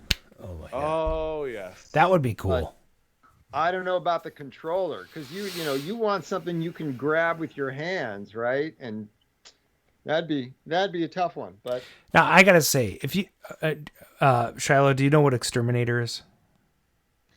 Yeah, Warren's told me about it about 1,000 times. Oh my God. It has come a laser. Shiloh, we haven't had 1,000 conversations yet. Maybe 400. Okay, be realistic. 400 You guys are just trying to hurt my feelings. Brian has one in his living room, or is it Is it in Starcade? You know, I'm really glad I know about this vent on the back of my Laserdisc player now. I'll tell you that. It's in the gun room actually at my house. The gun room. It is great. I have a gun range in my house. This thing is so cool. But it is going up to Starcade. What do you mean Starcade when you say Starcade? So we are Arcade in Minnesota. We got the trademark for running Starcade. Yeah. And so we have Starcade Minnesota up in Roseville. Oh, okay, cool. And so there's about 120 games there. They rotate around as to what's there, but I kind of keep putting interesting things up there. So Exterminator would be a great one to put up there.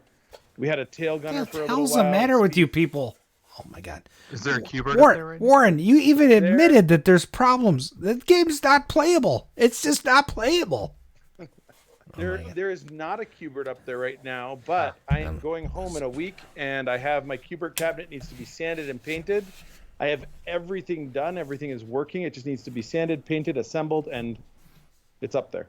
Nice. And the foam has to be put in. There's definitely gonna be. So we talked about this foam last time. I now have the foam people. Yes. We're gonna do this. The 3M guys are coming into your house. They're not 3M. They're gonna swim in the indoor pool. They're gonna hang out. Yeah. Don't use that spray-on foam though. That won't work. No, that has the wrong effect. I think you mean, Mark, that they're going to pee in the indoor pool. I don't know that. You're not supposed to admit to that, so I'm not sure what you're talking about. Oh my God. I was hoping for like a Joust/Joust 2 combo. I know you didn't do Joust 1, but I love Joust 2. That's one of the games I have in my game room.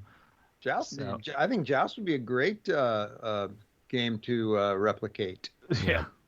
Actually, that would be a really fun one to do a cocktail version. Actually, I have a question along those lines, Shiloh. On the website, you have the cabinets you've already made, and then there's some silhouettes of cabinets that have not been made. Uh-huh. Is that a hint of what's yet to come? It always is. You need to follow these things. You need to look for the signs and symbols. Yes. And Brad in the chat just finished the restore on his Joust 2, which was beautiful. He's got some posts up there on Facebook. So I got to go find these shapes of cabinets. I love Joust. They're on the main page. Just got to go look. Dueling pinball. Have you guys ever played that?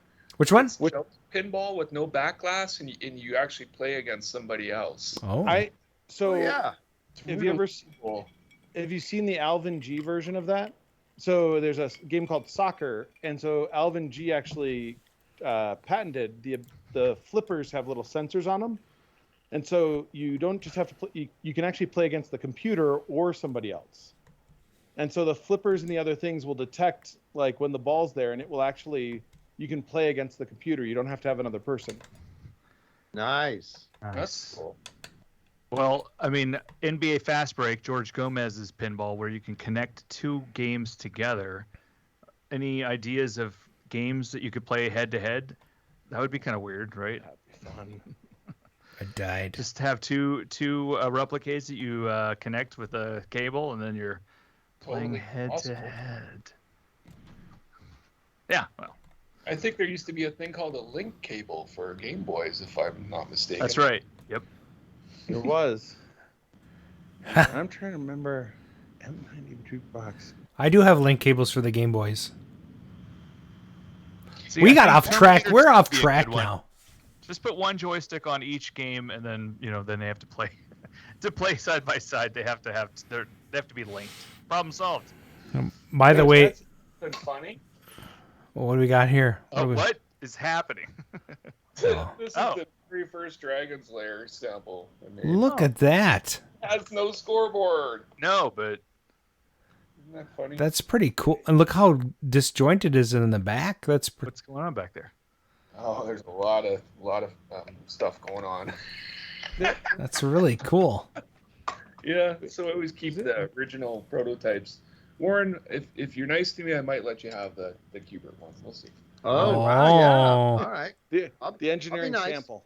Okay. Warren, are you aware of other people who have other prototypes? I know there's like a handful out there. I know Craig Anstad or Cool Mo Craig has one. So prototype for Kubert game for the Kubert game like you have right behind you. Yeah. The only ones I know about were in Tony's article. Yeah, I wasn't aware of anybody else until then. But so the prototypes weren't. How many prototypes were produced? I don't know the exact number. I mean, I feel like the number was somewhere around 12, maybe. So very rare. It went out on test before it was produced, and it went. It would go to there were a bunch of different arcades they might go to, and I think some were not. Some didn't go out to arcades necessarily. They were just engineering samples, to test things out. Yeah. So yeah, I'm not entirely sure. I think there were something in the order of around a dozen. Yeah, it's interesting. Craig is an actor, and he's been on Drunk History. He actually did the episode where the history of pinball, where pinball is prohibited. I remember that. He's the guy who does the drinking. He owns a copy of. Well, I mean, he owns a prototype, not a copy, but yeah. Yeah. It's in his apartment. So. Wow. Where does he live? California. I'm pretty sure San Francisco area. Nice. I'm down in Los Angeles. I'd love to go over and see it and visit. Yeah, I'm not 100% sure. He could be in the LA area, but that would be amazing. All right. Man, how can Okay, done. I have two questions for Warren. The Kubert marquee behind your head, is that just a sign that you had made up, or is that an actual marquee? That's an actual marquee. In fact, that was the marquee that was in this cabinet when it was delivered to me.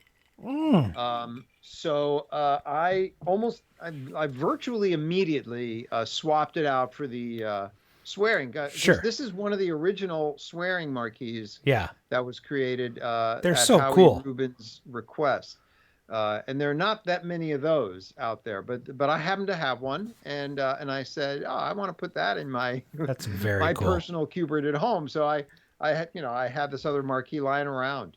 That's and great. I ended up just framing it and putting it on the wall. And then I have to ask you about the Terminator 2 cabinet behind you. This one here? Yes. So these are the only two. These are the only two cabinets that I own right now. Yeah. I have owned others. I actually had a Lotto Fun, which is a redemption game I worked on. Oh yeah. I didn't want it. They gave it to me. It showed up one day, and that ended up in my garage. And it did honestly it was a particle board cabinet, and I had water leakage in my garage, and it disintegrated. Oh man! I mean, every bit of that particle board just disintegrated. It was like a monitor, electronics, marquee, the back glass, and the control panel, and a coin box. It was all that was left. And but I don't have that anymore. I also had a development cabinet from Williams. So when I was making Lotto Fun, I developed it on a development cabinet that was kind of a Frankenstein cabinet from Williams, which was like part joust, part bubbles. And of course it had the in-circuit emulation. So it was connected to a computer. Of course, I'm a Terminator. Pardon? Of course, I'm a Terminator. Oh. Okay. and I thank you, Arnold. Thanks for jumping in. I also donated that cabinet because that lasted all through the years, and I donated it to ACAM up in New Hampshire at the Fun Spot. So they are the proud owners of that development cabinet. Affirmative. Okay. Exactly, Arnold. You have pegged it. Excellent. So these are the. You know what else? I bought a 3-gun Revolution X. Oh, that's the third time that's come out. And when we developed games, they would let us buy a fully upright cabinet. Normally, I don't know how much they go for. Maybe at the time, maybe like $2,000 or more. I bought a 3-gun Revolution X for something like $200. And I gave it to the theater company that I was part of in Chicago, and they auctioned it off at a charity auction for themselves, and made up a ton of money. But that thing weighed a ton. I mean, these things are they don't move easily. They're pretty heavy things. You don't want to just be shuffling them around from room to room. So you can imagine how heavy a 3-gun Revolution X is. Of course, I'm a Terminator. Heavy. We were repairing those for Up Down. There were like 4 of them in the shop. That was miserable. Yeah, they are ridiculously heavy. So I'm just glad I did not have to deal with it. But somebody in Chicago back in the mid 90s was a proud owner of a 3-gun Terminator. But yeah, it doesn't work that way. This is all I have, and I don't. You can't really tell, but this is a very small room I'm in. I don't have a lot of space here, but it's pretty cramped. But yeah. So I had a question for Shiloh. I'm looking at your page since Adam's now cued me in on this, and I gotta ask, that third green cabinet that is not labeled. Okay, like the third one. Hold on. We're gonna wait. Let's see. Oh shoot! Did I goof it? No, I didn't. I'm trying. I'm like. Listen to me very carefully. It was the struggle was real. Okay. I need a vacation. Your sofa. You're getting closer. Does it have anything to do with that? Well, it's a dragon spirit. That's say no. It's a dragon spirit. Oh, nothing to do with that. Oh. All right. Chill out, dickwad. Wow.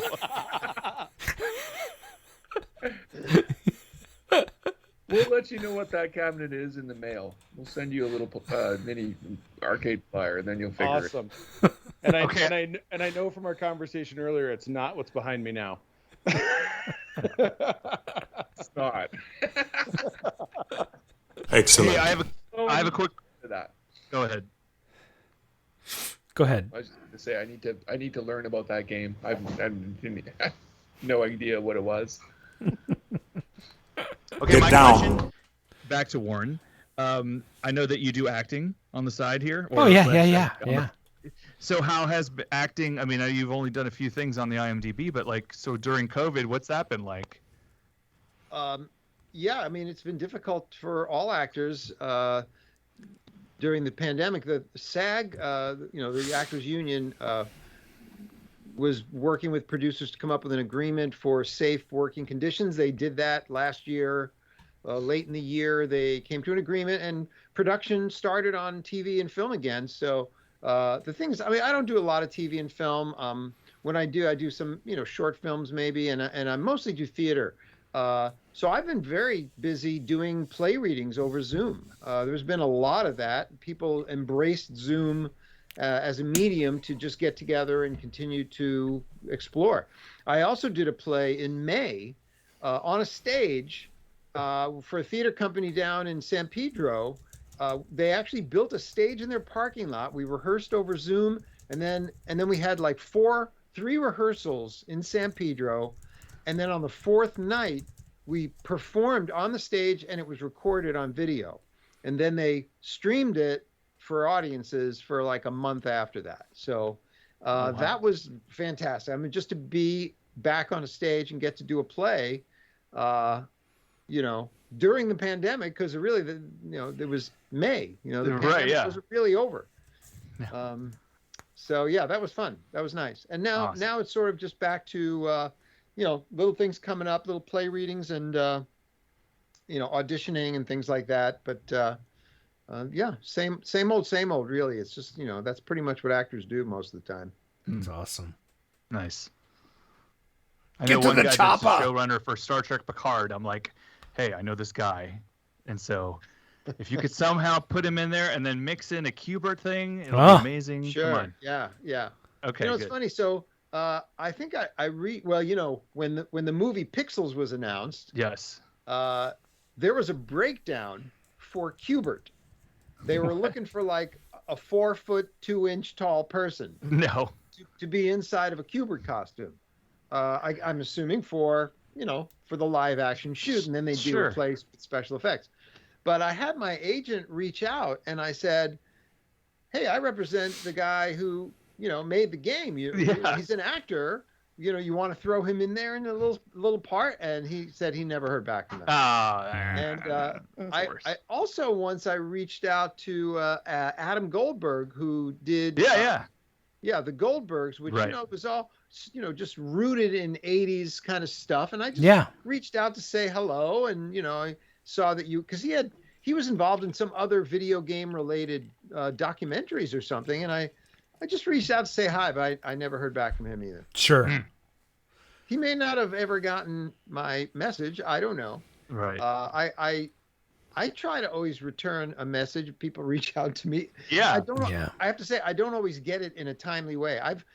Sometimes Facebook buries messages, and I don't find them until months later. So I apologize. But I will also say, if you don't mind me saying this, but there are a lot of times people will try to friend me on Facebook. I only keep Facebook for actual personal friends or people I've met and had conversations with. But I do have a public Facebook page. So if you want to friend me or keep in touch, come to my public page as opposed to my private page. And I think it's facebook.com/WarrenDavis29. Yeah, if you as my Twitter handle. If you just do on Facebook, if you just do the @ symbol Warren, your public page comes up. Is that right? Yep, @Warren Davis, and it comes right up. So check that out because you can keep up with whatever you're doing, and I know you post to it regularly, including about this. And by the way.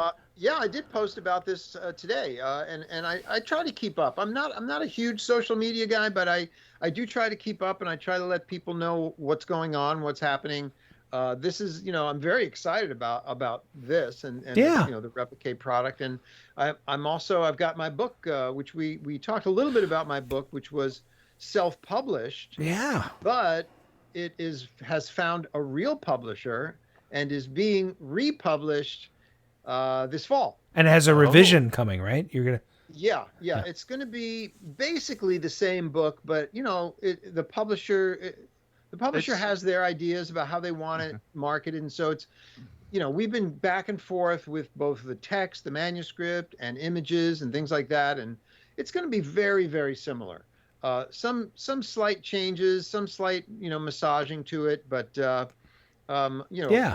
very much the same book, and but it's going to be out and available everywhere. Whereas, I was pretty much just selling it myself and taking it with me to shows, which I'll still be taking it with me when I go to shows. But it's hopefully it'll be more widely available than when I was self-published. That'll be fun. Nice. Is it the same title? No, it's got a different title and a different cover. So, the publisher did not like the original title, which I don't blame him. It was an obscure reference, right? It was called You Can't Call It That. And I can understand why, it doesn't roll off your tongue. And it's ironic in a way because the whole point of the story is you can't call it that. Yeah, and that's what I was calling my book.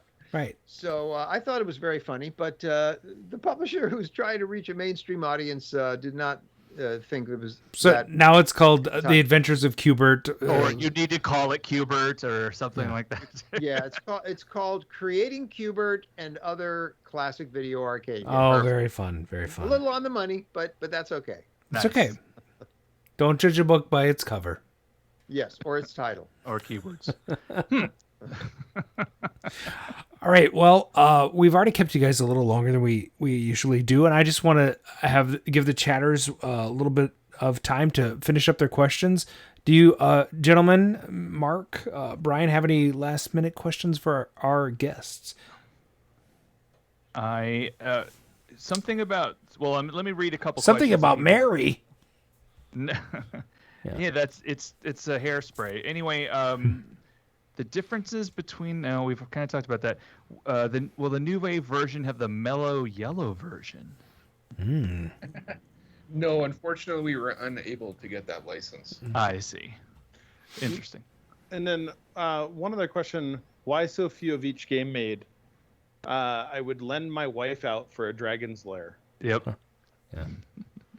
I don't know what that means, but I'm she gonna mow a lawn or something, or what? Wow, there's just a lot in that. Yeah, I'm not sure what to do with that I one. mean, This show just took a turn. let's go back to knockers. That was better. Yeah. Sorry, Shiloh. No, I mean, we're ramping up. Dragon's Lair was the biggest run we've done for a game. Honestly, it was just, sales were phenomenal. And as each game comes, we do build more and more and more. So I don't really know how to answer that, but we are making more. Yeah. Whereas things like the Warren Davis edition, I mean, we are going to be capping that at a number which we're going to actually announce next week, and they'll all be individual, serialized, etc., etc. Whereas the regular version of Q*bert will not be. Yeah. A little more wide open of a build. Very cool. Great. Yeah. I mean, it's great. The product is gaining in value and stuff, but at the same time, I mean, we don't want to leave people out there not being able to afford to come in. and you're not going out of your way to like just say screw it, we're only doing 50 of these and good luck. I mean, you're trying to, and you're giving people ample time to order. There's a window to figure that out. Yeah, exactly, and that's why we do pre-sales. It really helps us, figure out how many we're going to build and stuff like that. There's MOQs all over the place. Sure. One of the things we actually didn't touch on earlier was, there's a massive shortage of, MCU and electronic components and screens and all sorts of stuff. So, I mean, we've been procuring screens and chips and all sorts of stuff since the beginning of the year when we really found out about the crisis that's going on. Yeah. It is a crisis. Yeah. Because everything is going up in price. Hyperinflation is real and it's happening. And we're experiencing it right now. So, well, I'd like to invite both of you to stay with us after we've had the outro and our little plug for the show. We'd like to give you a proper send off. But I also want to thank you both for being on, because this has been an honor again to have Warren and yourself, Shiloh, on the show. Just to discuss a passion that we're all excited about. And for a lot of people, if you can't get a full size cabinet these days, and you can't land a Dragon's Lair, or a Q*bert, this is your opportunity to get this thing in your house. It is the closest thing to the real thing. It's really cool. Yeah. Yeah. So I can't sing the praises enough. When I first bought one, I was skeptical. I should also talk about the packaging. It arrives in a double boxed thing, and it looks like some of them look like the crates that you would have originally got an arcade game in. Yep. Yeah. And you take the game out, and there's like this process to it, and everything is very neatly packed and easily collectible in it. And then you could collect a cardboard box, for crying out loud. It looks so good. And then inside that, you've got flyers and tokens and all these little goodies that you get with it. And if you're lucky, if you're the Willy Wonka, you get a signed cabinet. So maybe give it a shot, Plus, Warren, he's a pretty good guy. You can reach out to him and maybe he'll sign your cabinet. You never know. Sign it. Come to Arcade Expo. Yeah. I'll even sign it with my real name. Nice. Oh, that's great. It's just like, I don't know. From Adam, I love Exterminator. So, or if you want me to sign it, Nolan Bushnell, I will do that. I would love I'd love a Shiloh signed cabinet. So when you get around to looking at all the orders, Shiloh, just go ahead and sign mine. Yeah, well, I know you're all over that. But I'll do it. You're gonna need to include your middle name, Warren. Right. That's and is it?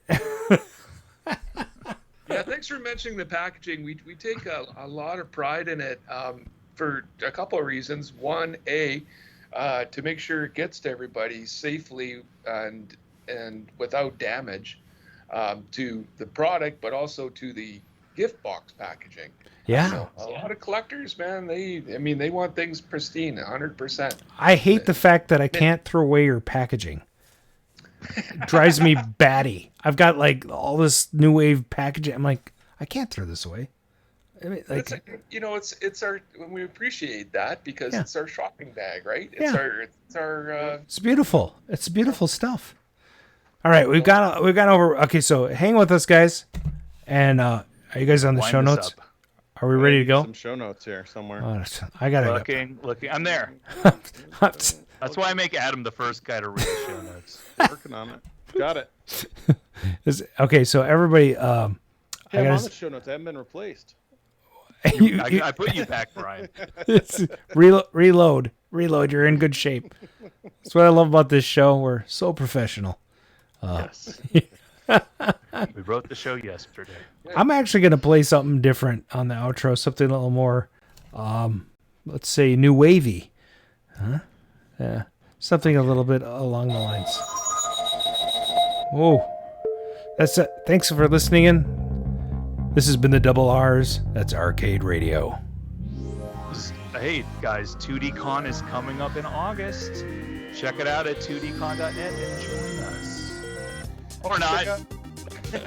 Check out our website, arcaderadio.com. That's RCADERADIO.com for all our social media and swag links. Or you can call and leave comments, just like Bobby Z at 612-508-GAME-4263. Are you enjoying the show? Please pick up the Arcade Radio swag over at teespring.com/arcaderadio or consider supporting our Patreon campaign over at patreon.com/arcaderadio. There are multiple tiers starting at just $3 a month. Any bit helps us with the cost of running the show and paying for Adam's food. Subscribe to our Twitch channel to follow us and click on the notification bell so you know we're streaming live. That's twitch.com/Arcade Radio. I get to read 2 times in a row. This is awesome. Hey, if you like what you're hearing, consider dropping a 5-star review on Anchor, iTunes, Spotify, or wherever you consume our podcast. That's going to be it for tonight's show from the Arcade Radio team. We hope you had a blast, and we'll see you on the next episode.